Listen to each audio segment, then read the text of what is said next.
بسم اللہ الرحمن الرحیم۔ عالمی تربیتی مرکز ختم نبوت اسلام آباد سے محمد امتیاز مروت آپ سے میں مخاطب ہوں۔ 5 منٹ کا سبق ہے۔ آج کے سبق میں چند اصولی باتیں آپ کے گوش گزار کرنا چاہتا ہوں۔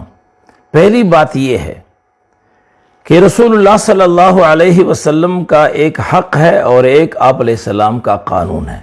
ہم آپ صلی اللہ علیہ وسلم کے قانون کے پابند ہیں، ہم آپ صلی اللہ علیہ وسلم کا حق استعمال نہیں کر سکتے۔ جس طرح کہ آپ علیہ السلام کے ازواج مطہرات ہیں، 11 ازواج مطہرات ہیں، یہ آپ کا حق ہے۔ ہمارے حق میں ہمارے بارے میں جو قانون ہے وہ 4 بیویوں کے، 1 2 3 یا 4۔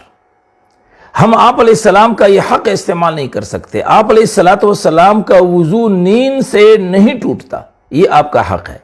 ہمارے لیے قانون یہ ہے کہ ہم سونے کے بعد وضو کریں گے، تو آپ علیہ السلام کے حق کو ہم استعمال نہیں کر سکتے، ہم آپ کے قانون کے پابند ہیں۔ دوسری بات آپ سے جو کہنا چاہ رہا ہوں وہ یہ ہے کہ ہر کلام کو سمجھنے کے لیے جس طرح اس کلام کے لغت کو سمجھنا ضروری ہے، قواعد صرف و نحو کو اور اصول و قواعد فصاحت و بلاغت کو سمجھنا ضروری ہے، اسی طریقے پر ہر کلام کو سمجھنے کے لیے یہ بھی ضروری ہے کہ متکلم اور مخاطب کے احوال کو پیش نظر رکھا جائے۔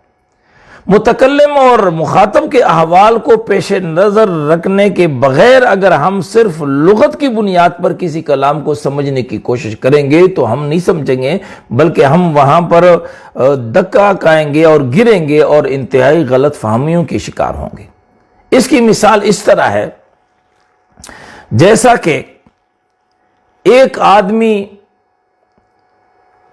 یہ کہتا ہے، ایک متکلم یہ کہتا ہے کہ بارش نے زمین میں گھاس اور درخت اگائے۔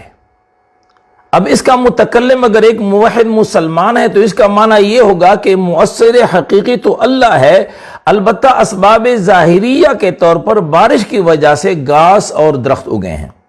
لیکن اگر اس کا متکلم کوئی دہریہ ہے تو اس کے اس کلام کو کفریہ کلام سمجھا جائے گا، اس لیے کہ متکلم جب دہریہ ہے اور اس نے یہ کہا کہ بارش نے درخت اور گھاس اگائے ہیں تو اس کا مطلب یہ ہے کہ وہ مؤثر حقیقی بارش ہی کو سمجھتا ہے، تو متکلم کو پیش نظر رکھنا ضروری۔ اسی طرح مخاطب کو جس سے خطاب کیا جا رہا ہے اس کے احوال کو پیش نظر رکھنا بھی ضروری ہے۔ مثال کے طور پر آپ ایک عالم اور فاضل سے کہتے ہیں کہ علامہ صاحب، تو یہ اس کی بہترین توقیر اور تعظیم ہے۔ لیکن اگر آپ ایک ان پڑھ اور جاہل سے کہیں کہ علامہ صاحب تو آپ نے اس کی بے عزتی کی۔ اب مخاطب کے احوال پیش نظر رکھنا بھی ضروری ہے۔ آپ اپنی بیوی سے کہتے ہیں کہ تو آزاد ہے تو اس کو طلاق بھی سمجھا جا سکتا ہے، لیکن ایک عام عورت کے بارے میں اگر آپ یہ کہیں کہ آپ آزاد ہیں تو یہ اس کی تعریف بھی سمجھا جا سکتا ہے۔ اسی طریقے پر بہت زیادہ اس کی مثالیں ہیں۔ ابن سعد نے حضرت اکرمہ رضی اللہ تعالیٰ عنہ کی روایت سے حضرت ابن عباس رضی اللہ تعالیٰ عنہ کے ایک روایت کو نقل کیا ہے، جس میں حضرت عبداللہ ابن عباس فرماتے ہیں کہ مجھے حضرت علی رضی اللہ عنہ نے خوارج سے مناظرہ کرنے کا حکم دیا اور یہ بھی کہا کہ آپ قرآنی آیات کو پیش نہ کریں۔ تو میں نے کہا کہ حضرت کیوں نہیں پیش کروں؟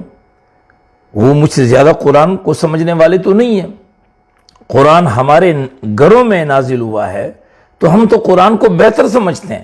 تو حضرت علی رضی اللہ عنہ نے فرمایا کہ قرآن کریم جو ہے ایک موجز کلام ہے، مختصر کلام ہے، اور قرآن کریم کے وہ کئی معانی پیش کر سکتے ہیں، اس لیے قرآن کریم کی وضاحت اور تشریح کے لیے رسول اللہ صلی اللہ علیہ وسلم کی احادیث کو پیش کرنا ضروری ہے۔